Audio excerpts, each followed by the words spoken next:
E-Stylez, Friday Freestylez. I got the homie Pineapple City in the building, repping Jersey. You know it. Jersey, what's good? What's up? How you? Man, I'm chilling, man. I'm Welcome blessed. to Harlem. What's up? Man, I'm Welcome here. to New York. Took hella trains to get here, but I'm here right now. Yeah. Now you gotta let's before we go into the album, let's talk a little bit about where you from, how you started doing music. Yeah, man. So I'm from Newark, New Jersey, man. I've been doing music since I was like 6 years old.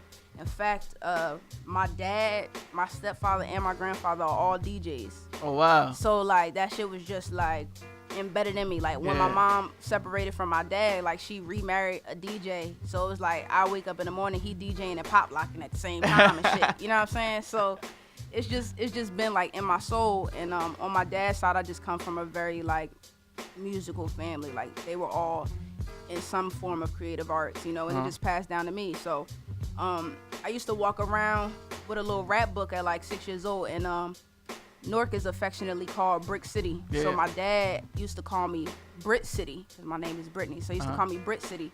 City kind of stuck around, and I started wearing my hair in a bun, thus the pineapple, and then you got Pineapple City. Gotcha. Yeah. Now how long, so you say you've been doing this since like you were 6 years old? Yeah, since I was like 6, bro. What I know your family heavily influenced you. What artists heavily influenced you? Yo, honestly, like, Jay-Z Reasonable Doubt album must have been played at least 1 million times in my little Walkman as a kid. And I really like, I had like such a diverse taste in music. So I would listen to Jay-Z, but then I would listen to like De La Soul and Outkast and Tribe Called Quest. And then I would listen to, Erykah Badu live album or Mama's Gun. And then, of course, being from Jersey, you gotta listen to, like, Whitney Houston and Lauryn Hill and Queen Latifah. So, I just had a pretty diverse selection of music growing up, And what inspired you for this album? What inspired me for the album, man, is, like, Neon Blue, right? Yeah, Neon Blue. Shout out to Neon Blue. It just dropped February 22nd. But what inspired me for the album was really, I felt like I really found my niche as far as my versatility goes. Being as versatile as I am as a songwriter too, because I songwrite for people as well. When I first started doing music, man, I was doing any kind of flow because I could just do it. Yeah. And I feel like the last project too, but with this project specifically, I found my niche between singing and rapping. I found my niche between lyricism and melodies, and I've, kind of thrown that together. Now, I was just listening to it before you came in, and I told you, I was like, yo, is that you singing too? Yeah, bro.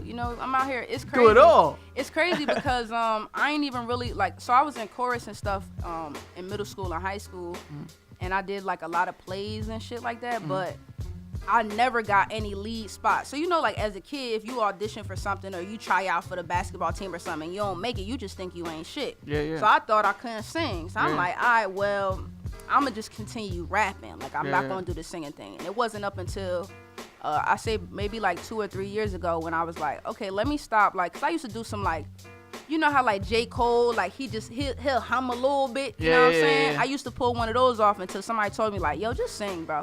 Yeah. You know what I'm saying? And then that turned into, me writing ballads for Kelly Rowland. You know what I'm saying? So it's just, it's just crazy. So you're already in the industry.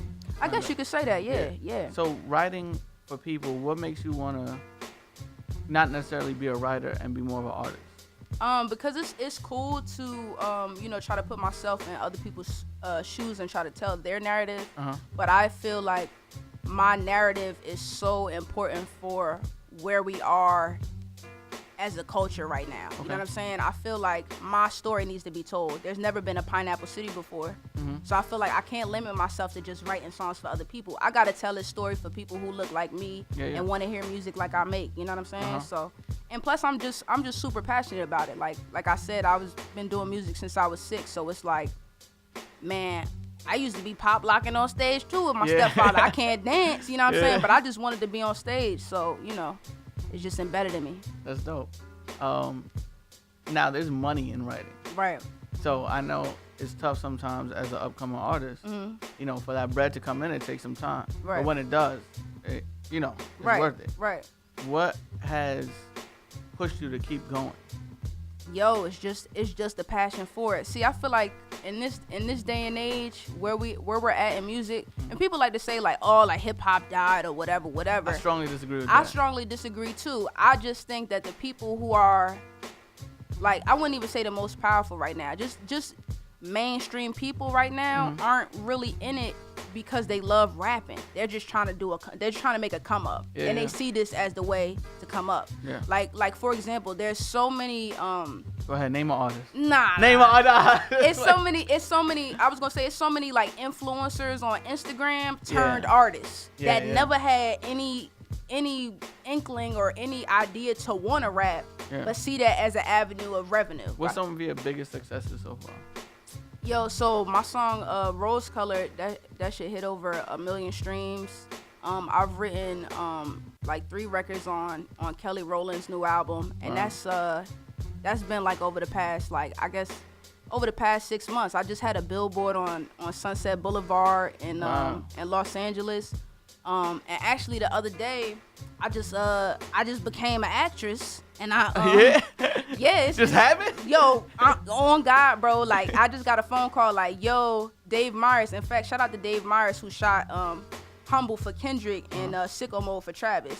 But two amazing videos. Through a partner of mine happened to see my video, happened to hear my song, and was like, yo, I want her on this TV show I'm doing for Netflix. Can we use her song? I Need a Coupe, and also can she make a cameo? And I'm like, what I'ma say, no?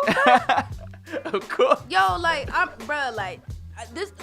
rode in a Tesla the other day with Dave Myers. I don't know if that's a flex or not, but to me, that shit is like, bruh, like, you did Kendrick Humble, bruh. Like, that's wild to me, you know? So and it's a blessing. Travis Scott. Crazy. Fire. Crazy. Yeah. You know, so I just feel like it's super dope because my way of entering the industry and my way of things happening for me isn't regular, but it's like, it's God's doing. I just know it's my purpose, because it's like, how the hell I just end up on Netflix? Yeah, out of nowhere.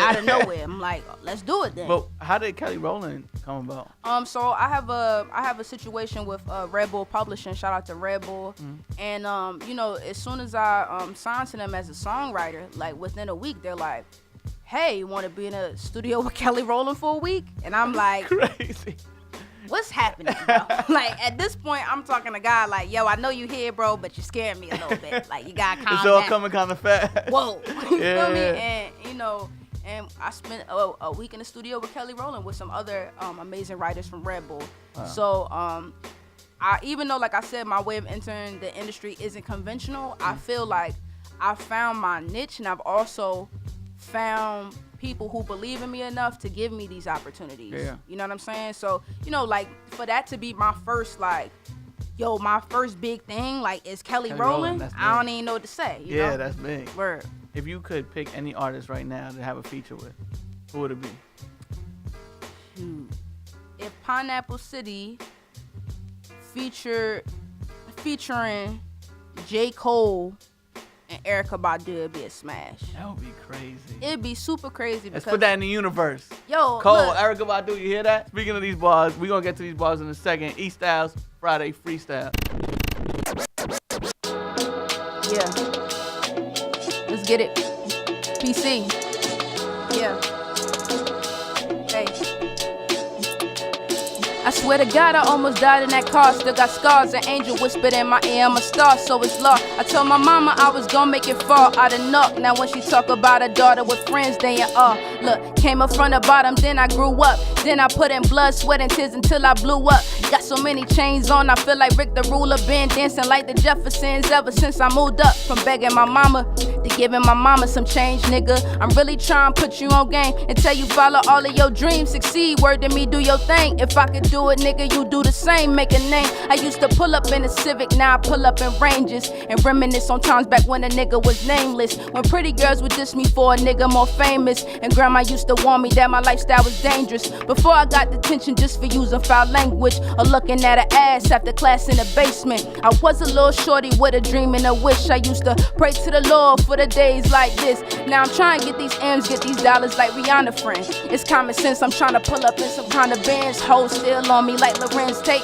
but I'm going home to my girl and my end straight. I feel great. Lately I've been on a different mind state, trying to keep it positive so I don't raise the crime rate. Been talking to God, so I ask myself what God say, but I know some niggas that'll really let that nine spray. Hey, lately I've been going through things, I'm hoping I don't go back to my ways on wildin' out on these niggas, man. I just get on knees and I pray, I thank the Lord every day. I made a way, I built a dream, I made it out, nigga. Feel like Biggie, I'm ready to die for it.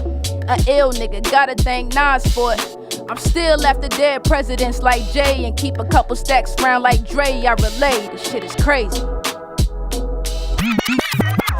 That's it. Let's get it. Pineapple City, Neon Blue out now. You know it. You know the vibes, baby. E-Stylez, Friday Freestyle.